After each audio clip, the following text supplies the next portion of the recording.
முஸ்லிம்கள் ரெண்டு விஷயத்தை மறக்கவும் கூடாது, மறக்கவும் முடியாது. ஆயிரம் நிகழ்வுகள் நடந்திருக்கிறது இஸ்லாமிய வரலாற்றுல.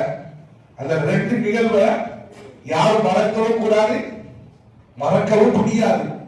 முதலாவது என்ன அப்படின்னா ஹிஜ்ரத்துடைய பயணம். இரண்டாவது என்ன பத்ர் போர். இந்த இரண்டு வரலாறும் இஸ்லாமிய சாம்ராஜ்யத்தை மாற்றி அமைத்த பெருமை உண்டு.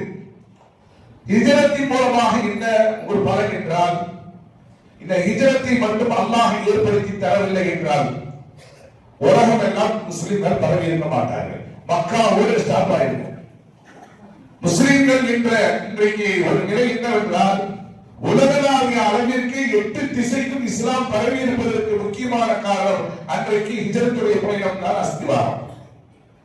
கிட்டத்தட்ட அதை வைத்து பார்க்கும் போது ஹிஜ்ரத் பயணம் என்பது மக்காவில் இருந்து எதிரிகளுக்கு பயந்து வரிய பயணம் அல்லது. நாமெல்லாம் அப்படித்தான் ஒரு அளவுக்கு சிந்தித்து வைத்திருப்போம். காபிர்கள் துரத்தினார்கள், பெரும்பாலான செயல்முறையிலே இருந்தார்கள், கால் திரிவாதற்கு ஒரு சூழ்நிலை இருந்தது.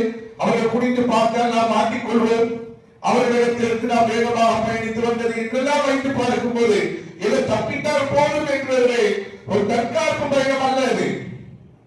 இது அல்லாஹ் கொடுத்த மாஸ்டர் பிளான். அல்லாஹ் ஏற்படுத்தி தந்திருக்கின்ற வெற்றிக்குரிய பயணம் இது. அப்ப உலகளாவிய அளவிற்கு இஸ்லாம் போய் சேருவதற்கு முக்கிய காரணம் இந்த ஹிஜ்ரத் பயணம் தான்.